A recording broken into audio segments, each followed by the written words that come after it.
없이 강물에 흔들흔들 흘러내려가는 그 상자를 보며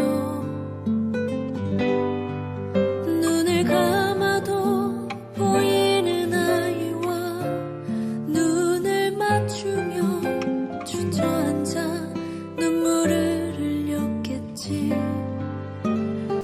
여러분 안녕하세요.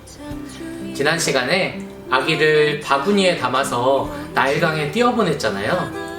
하나님께서 그 바구니를 이집트 공주가 발견하게 하셨고 그 아기를 키우게 됩니다. 그 아기의 이름이 바로 모세예요. 모세라는 뜻은 물에서 건진 자라는 뜻입니다. 우리 모세를 통해서 하나님이 어떤 일을 이루시는지 오늘 말씀 잘 들어보세요. 성경 속으로 출발! 불붙은 떨기나무. 모세는 이집트 왕인 바로의 궁에서 자랐어요. 그는 자라서 건장한 청년이 되었습니다. 그는 히브리 노예들이 날마다 매를 맞으며 시달리는 것을 보았습니다. 모세는 자기 백성이 노예 취급을 당하는 것이 싫었습니다. 모세는 궁을 떠나서 양을 키우는 목자가 되었습니다. 그리고 결혼하여 가정도 이루었습니다. 어느 날 모세는 산에서 양을 치고 있었습니다. 그런데 이상한 광경이 보였어요. 떨기나무에 불이 붙었는데 나무가 타지 않는 것이었어요. 불이 붙었는데 나무가 안 탈 수가 있나요? 모세는 자세히 보려고 다가갔습니다. 그때 불 속에서 목소리가 들렸습니다. 하나님이 모세에게 직접 말씀하신 것이었어요. 모세는 하나님을 보기가 두려워서 얼굴을 가렸습니다. 하나님은 모세에게 이스라엘 백성이 고생하는 것을 다 보았다고 하셨습니다. 그리고 이렇게 말씀하셨어요. 바로에게 가서 내 백성을 놓아주라고 하여라. 그리고 내가 그들을 젖과 꿀이 흐르는 약속의 땅으로 이끌고 가라. 그것은 내가 아브라함과 이삭과 야곱에게 약속한 땅이다. 모세는 혼자서 왕을 만날 용기가 나지 않았어요. 하나님은 모세에게 형 아론을 데리고 가게 하셨습니다. 그리고 아론이 대신 말하게 하셨습니다. 하나님이 우리를 보내셨다는 것을 바로가 믿지 않으면 어떻게 합니까? 걱정하는 모세에게 하나님이 말씀하셨습니다. 바로에게 보여줄 기적을 너에게 알려주마. 내 손에 있는 것이 지팡이냐? 그것을 땅에 던져라. 모세가 지팡이를 땅에 던지자 지팡이는 뱀으로 변했습니다. 그리고 모세가 뱀의 꼬리를 잡자 뱀은 다시 지팡이로 되었어요. 모세는 산에서 내려왔습니다. 모세와 아론은 하나님이 하신 말씀을 백성에게 그대로 전했습니다. 다들 이집트를 떠날 준비를 하라고 말입니다. 모세는 그들을 이끌고 하나님이 약속하신 땅으로 갈 작정이었어요.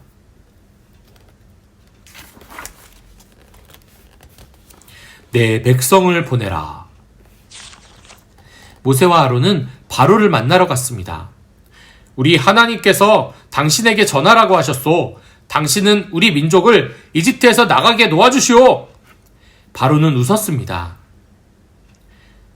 나는 히브리 신을 모른다. 내가 어찌하여 너희 말을 들어야 하느냐? 그러자 아론이 말했습니다.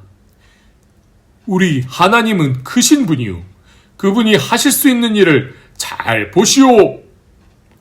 아론이 지팡이를 던지자 지팡이가 뱀이 되었습니다. 바로에게도 마술을 할 줄 아는 사람이 있었어요. 그들이 지팡이를 던져서 뱀을 만들었어요. 하지만 아론의 지팡이가 그들의 지팡이를 삼켜버렸습니다.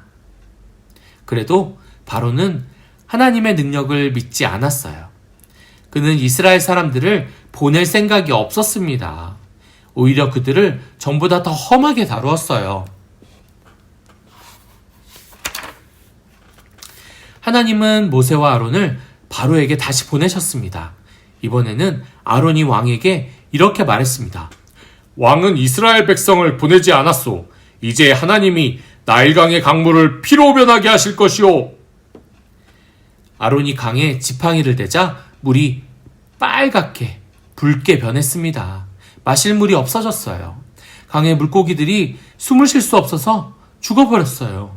바로는 그냥 돌아서서 궁으로 가버렸습니다. 자기 마술사들도 이런 재주를 부리는 것을 그는 본 적이 있었던 것입니다. 하지만 하나님은 모세와 아론에게 다시 가라고 하셨습니다. 그들은 바로에게 말했습니다. 왕은 하나님께 순종하지 않았소. 그래서 왕의 나라에 큰 재앙이 임할 것이오. 개구리가 온 나라를 덮을 것이오. 개구리는 왕의 집과 침대와 화덕에 들어갈 것이고 왕에게도 잔뜩 오를 것이오. 개구리가 없는 곳이 없을 것이오. 정말 그렇게 되었습니다. 개굴 개굴 개굴 개굴. 바로는 모세에게 말했어요. 내일 너희 백성을 보내줄 테니 개구리 없애라! 라고 말했습니다. 이튿날 개구리들이 다 죽었어요. 하지만 바로는 마음이 변해서 이스라엘 백성을 보내려고 하지 않았습니다. 8번이나 더 하나님은 이집트 백성에게 무서운 재앙을 보내셨습니다. 그때마다 바로는 하나님이 재앙을 거두시면 이스라엘 백성을 놓아주겠다고 약속했습니다. 그때마다 하나님은 재앙을 거두셨지만 바로는 마음이 변하여 이스라엘 백성을 보내주지 않았습니다. 마침내 하나님은 모세에게 말씀하셨어요. 내가 이집트에 한 가지 재앙을 더 내릴 것이다. 그제야 바로가 너희를 여기서 내보낼 것이다. 모세는 겸손하고 착한 사람이었지만 처음부터 용감하거나 씩씩했던 사람은 아니었어요. 모세가 불타는 나무 가운데에서 하나님을 만나고 하나님께서 힘을 주시겠다라는 그 약속을 믿고 죽음을 무릅쓰고 이집트 왕 앞에 나가게 됩니다. 그리고 고집불통 이집트 왕, 이집트에 10가지 재앙을 내리시게 되죠. 우리 10가지 재앙을 노래로 한번 1가지, 2가지, 3가지 이렇게 세어보면서 10가지 재앙을 한번 노래로 만나보겠습니다. 여러분 잘 들어보시고 우린 내일 만나요. 여러분 안녕. 이집트의 고집불통 파라오 왕이 살았대. 그 고집 때문에 이집트에 닥친 10가지 재앙 이스라엘을 풀어줘. 싫어, 절대 안 돼. 그 고집 때문에 이집트에 닥친 10가지 재앙. 첫 번째 재앙 맑은 나일 강물이 시뻘건 피로. 어우 냄새.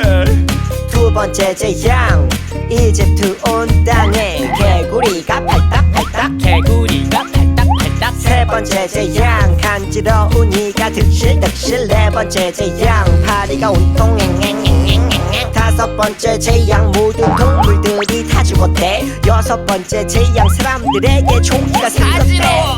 Yo! 이집트의 고집불통 파라오 왕이 살았대. 그 고집 때문에 이집트에 닥친 10가지 재앙 이스라엘을 풀어줘. 싫어, 절대 안 돼. 그 고집 때문에 이집트에 닥친 10가지 재앙. 일곱 번째는 하늘에서 주먹만한 오박이 내렸대. Come on. I'm 파라오, 딴 건 안 바라오. 이 지긋지긋한 저주에서 벗어나고 싶었다오. 근데 왠지 끝까지 고집을 부리고 싶다고. 절대 안 돼. 이스라엘은 절대 못 보내. 여덟 번째 재앙은 이집트 온 땅에 메뚜기가 나타나 곡식을 모두 먹어버렸네. 아홉 번째 재앙은 이집트의 깜깜한 어둠이 닥쳐. 근데 고센 땅은 화나네. 마지막 재앙 모든 이집트의 첫째 아이는 다 죽었대. 오.